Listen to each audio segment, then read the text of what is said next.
السلام علیکم ورحمۃ اللہ وبرکاتہ۔ نحمدہ ونصلی ونسلم علی رسولہ الکریم۔ ذو الحجہ کا مہینہ یقیناً یہ حرمت والے مہینوں میں سے ایک مہینہ ہے، اور اس مہینے میں اسلام کے دو بڑے بڑے جرنیل، دو مسلمانوں کے ہاں بہت بڑی شہادتیں اس مہینے کے اندر ہوئی ہیں دنیا میں، اعلاء کلمت اللہ کی خاطر، اللہ کی زمین پر اللہ کے دین کو غالب کرنے کی خاطر ان دونوں اسلامی جرنیلوں نے اپنی جان اللہ رب العالمین کے دین کی سربلندی کے لیے پیش کی۔ ان میں سے ایک سیدنا عثمان بن عفان رضی اللہ تعالی عنہ ہیں، جنہیں محمد الرسول اللہ صلی اللہ علیہ وسلم نے اپنی وحی والی زبان سے ایک مرتبہ نہیں، کئی مرتبہ جنت کی بشارت عطا فرمائی۔ آپ صلی اللہ علیہ وسلم نے فرمایا، جو بیر روما کو خرید کر لوگوں کے لیے، راہ گزرنے والوں کے لیے وقف کر دے گا، اس کے لیے جنت ہے۔ تو سیدنا عثمان بن عفان رضی اللہ تعالیٰ عنہ، انہوں نے یہ اپنی جیب سے کنواں خرید کر وقف کر دیا، اور امام الانبیاء محمد الرسول اللہ صلی اللہ علیہ وسلم کی اس سچی زبان سے جنت کی بشارت کے مستحق ٹھہر گئے۔ پھر جنگ تبوک کے موقع پر جیش العسرہ کی تیاری میں رسول اللہ صلی اللہ علیہ وسلم نے جب مسلمانوں سے مدد تعاون کی استدعا کی، تو عثمان بن عفان رضی اللہ عنہ اشرفی اپنے گھر گئے، اشرفیوں کی جھولی بھر کر لا کر محمد الرسول اللہ صلی اللہ علیہ وسلم کے سامنے پیش کر دی۔ پیارے پیغمبر اس کو اپنے ہاتھوں میں الٹ پلٹ کر رہے ہیں اور ساتھ کہہ رہے ہیں، ما ضر عثمان ما عمل بعد اليوم، عثمان کو کوئی نقصان نہیں، آج کے بعد کوئی بھی عمل کرے عثمان نے جنت کو خرید لیا ہے۔ پھر جیش العسرہ کے لیے ہی کتنے 100 اونٹ انہوں نے وہ اللہ کے دین کی سربلندی کے لیے ساز و سامان سمیت پیش کر دیے، اور رسول اللہ صلی اللہ علیہ وسلم سے جنت کی بشارت آپ کی زبان سے حاصل کی۔ پھر ابو موسیٰ اشعری رضی اللہ عنہ کی حدیث میں یہ لفظ موجود ہیں صحیح بخاری کے اندر، جب رسول اللہ صلی اللہ علیہ وسلم ایک باغ کے اندر تھے تو ابو بکر آئے، پھر عمر آئے، پھر عثمان آئے رضی اللہ عنہ، تو پیارے پیغمبر محمد الرسول اللہ صلی اللہ علیہ وسلم نے کہا، اذن لہ وبشرہ بالجنہ، اس کو اجازت دے دو اور جنت کی بشارت اس کو دے دو، الا بلون تصیبہ، ایک آزمائش امتحان آئے گا جو ان کو پہنچے گی، اس آزمائش پر ان کو جنت کی بشارت عطا فرما دو۔ پھر رسول اللہ صلی اللہ علیہ وسلم کا یہ فرمان بھی ہے، ابو بکر فی الجنہ، عمر فی الجنہ، عثمان فی الجنہ۔ تو اللہ کے نبی سے متعدد مرتبہ جنت کی بشارت پانے کا شرف حضرت عثمان بن عفان رضی اللہ عنہ کو حاصل ہوا۔ پھر رسول مکرم صلی اللہ علیہ وسلم کے دور داماد، پہلے سیدہ رقیہ رضی اللہ تعالی عنہ، اور پھر ام کلثوم رضی اللہ عنہ، وہ عثمان بن عفان رضی اللہ عنہ کے نکاح میں امام الانبیاء نے اپنے جگر کے 2 ٹکڑے دیے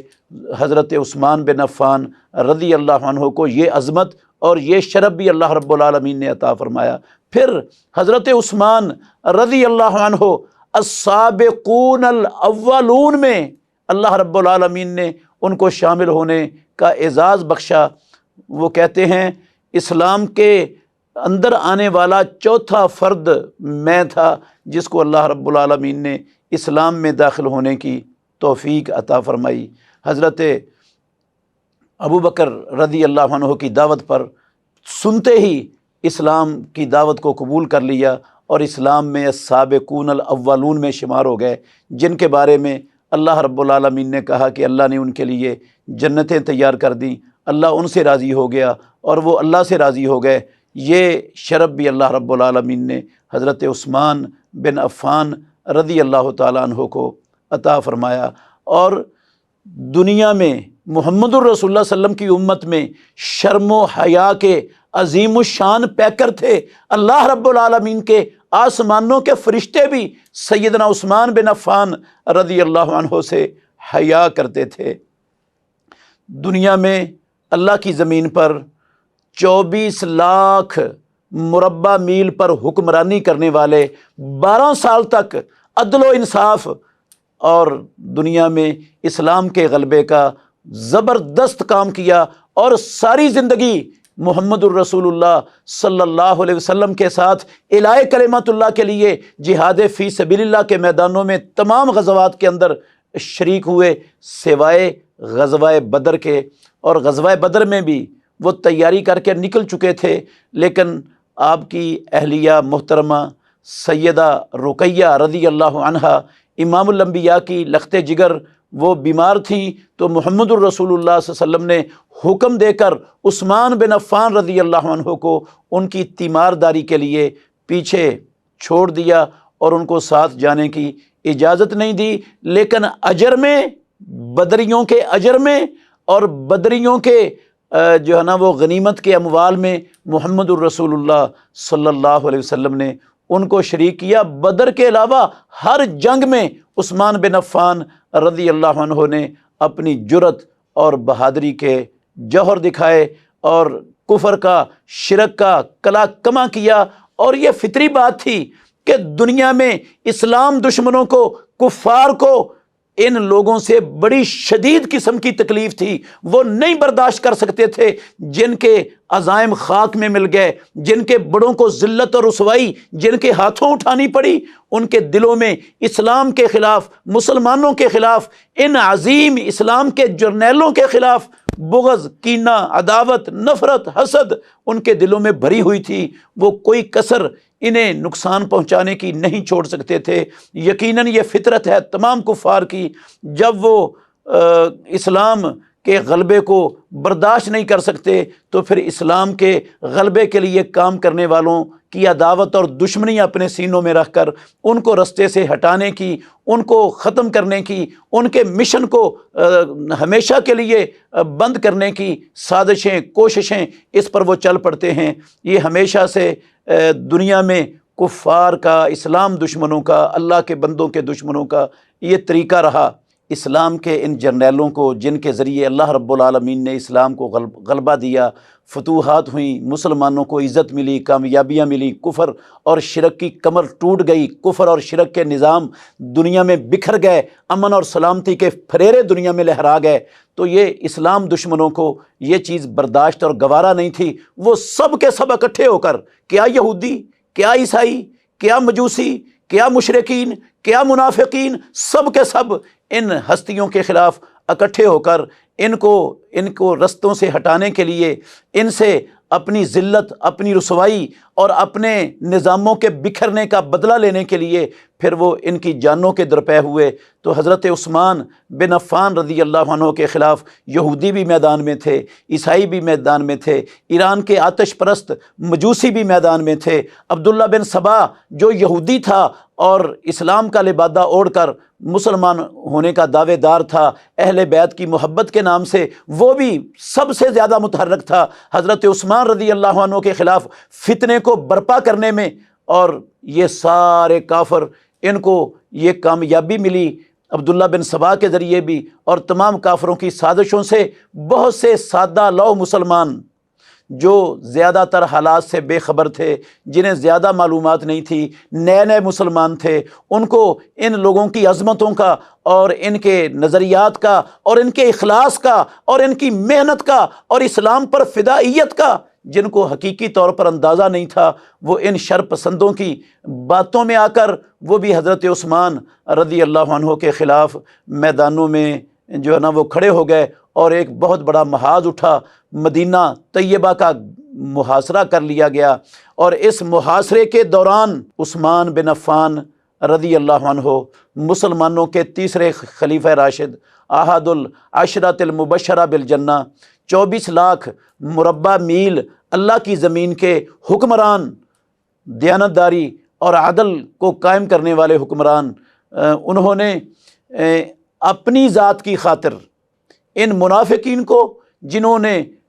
مدینہ کا گھیراؤ کیا اور سارے مسلم علاقوں میں، مسلم شہروں میں ایک بہت بڑا فتنہ کھڑا کر دیا، مسلمان گورنروں کے، حضرت عثمان رضی اللہ عنہ کے گورنروں کے خلاف حضرت عثمان رضی اللہ عنہ پر جھوٹے بہتان اور الزام لگا کر،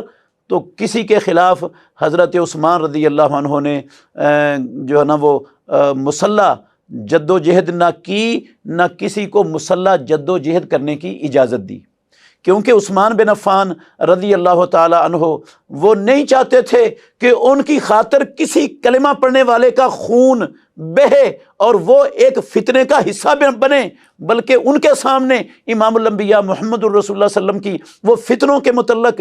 ساری احادیث ان کے سامنے موجود تھیں کہ اگر فتنہ آپ تک پہنچ جائے تو آپ آدم علیہ السلام کے اس بیٹے حابیل کی طرح ہو جاؤ جس نے کہا تھا اگر تو مجھے قتل کرنے کا ارادہ کرے گا تو میں اپنے ہاتھ کو تیری طرف نہیں بڑھاؤں گا۔ حضرت عثمان بن عفان رضی اللہ عنہ نے رسول اللہ صلی اللہ علیہ وسلم کے ان فرامین کو بھی مد نظر رکھا اور پیارے پیغمبر کی زبان سے جو حضرت عثمان رضی اللہ عنہ کو شہادت کی پیشین گوئیاں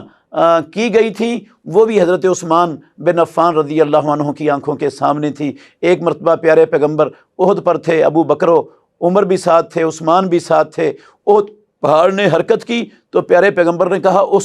اسبت احد فإن علیک نبی و صدیق و شہیدان، تجھ پر ایک نبی، ایک صدیق اور 2 شہید ہیں۔ خود محمد الرسول اللہ صلی اللہ علیہ وسلم نبی تھے، ابو بکر صدیق تھے، فاروق اعظم اور عثمان غنی رضی اللہ عنہما، ان کو ناطق وحی نے اپنے وحی والی زبان سے شہید کی پیشین گوئی کی کہ رب العالمین ان کو شہادت کے رتبے پر فائز فرمائیں گے۔ پھر حضرت ابو ہریرہ رضی اللہ عنہ کی حدیث ہے، صحیح سند کے ساتھ، رسول اللہ صلی اللہ علیہ وسلم نے فتنے کا ذکر کیا اور ایسے ان الفاظ اور اس انداز میں ذکر کیا کہ لوگوں نے سنا بہت قریب ہے وہ فتنہ۔ تو ایک بندہ اٹھا کہنے لگا اللہ کے نبی، جب وہ قتل اور فتنہ اور خروج ہوگا تو ہم کس کا ساتھ دیں؟ آپ صلی اللہ علیہ وسلم نے فرمایا الامین و اصحابہ، آپ نے امین اور اس کے ساتھیوں کا ساتھ دینا ہے۔ یہ کہتے ہوئے ناطق وحی محمد الرسول اللہ صلی اللہ علیہ وسلم نے سیدنا عثمان بن عفان رضی اللہ عنہ کی طرف اشارہ کیا۔ پھر ایک حدیث ہے کعب بن عجرہ رضی اللہ عنہ جس کے راوی ہیں، اس میں ہے کہ رسول مکرم صلی اللہ علیہ وآلہ وسلم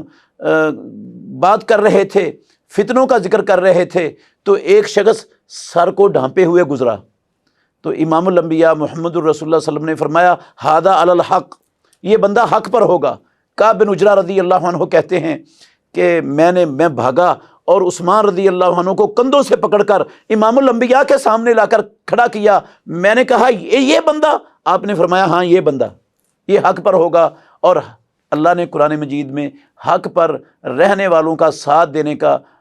جو ہے نا وہ حکم دیا۔ تو صحابہ رضوان اللہ علیہم اجمعین، حضرت عثمان بن عفان رضی اللہ عنہ کے تمام علاقوں کے گورنر اگر ان کو حکم دیتے حضرت عثمان بن عفان کہ ان بلوائیوں کے خلاف جنہوں نے مدینہ طیبہ کا محاصرہ کر لیا ہے، ان کے خلاف لشکر لے آؤ، تو ان کا نام و نشان بھی نہیں ملنا تھا کہیں۔ لیکن عثمان بن عفان رضی اللہ عنہ وہ محمد الرسول اللہ صلی اللہ علیہ وسلم کے فرامین پر عمل پیرا ہوتے ہوئے فتنوں کا حصہ نہیں بننا چاہتے تھے، اور آدم علیہ السلام کے بیٹے کی طرح ہونے کا پیارے پیغمبر کا فرمان اپنے مد نظر رکھے ہوئے اور ان پیارے پیغمبر کے فرامین کو، ان احادیث کو انہوں نے اپنے سامنے رکھا اور اپنے آپ کو شہادت کے لیے پیش کیا۔ تو یہ بلوائی آگے بڑھے، حضرت حسن بن علی رضی اللہ تعالیٰ عنہ اور دوسرے حضرت عبداللہ بن زبیر رضی اللہ تعالیٰ عنہ اور کئی صحابہ موجود تھے، انہوں نے حضرت عثمان رضی اللہ عنہ کے گھر میں آپ کا دفاع کرنے کی کوشش کی، لیکن حضرت عثمان بن عفان رضی اللہ عنہ نے ان کو اس دفاع سے بھی روک دیا، کہا میری وجہ سے کسی کلمہ پڑھنے والے کا خون بہے میں صبر کروں گا، میرا اللہ رب العالمین سے عہد ہے کہ میں اس آزمائش پر، اس امتحان پر میں نے نبی سے محمد الرسول اللہ صلی اللہ علیہ وسلم سے یہ عہد کیا تھا کہ میں اس آزمائش پر صبر کروں گا، تو میں نے صبر کرنا ہے، آپ ان کو جو یہ چاہتے ہیں ان کو کرنے دو۔ تو انہوں نے آگے بڑھے، حضرت عثمان بن عفان رضی اللہ تعالیٰ عنہ پر حملہ کیا۔ اس وقت حضرت عثمان رضی اللہ عنہ قرآن مجید کی تلاوت فرما رہے تھے۔ ان کو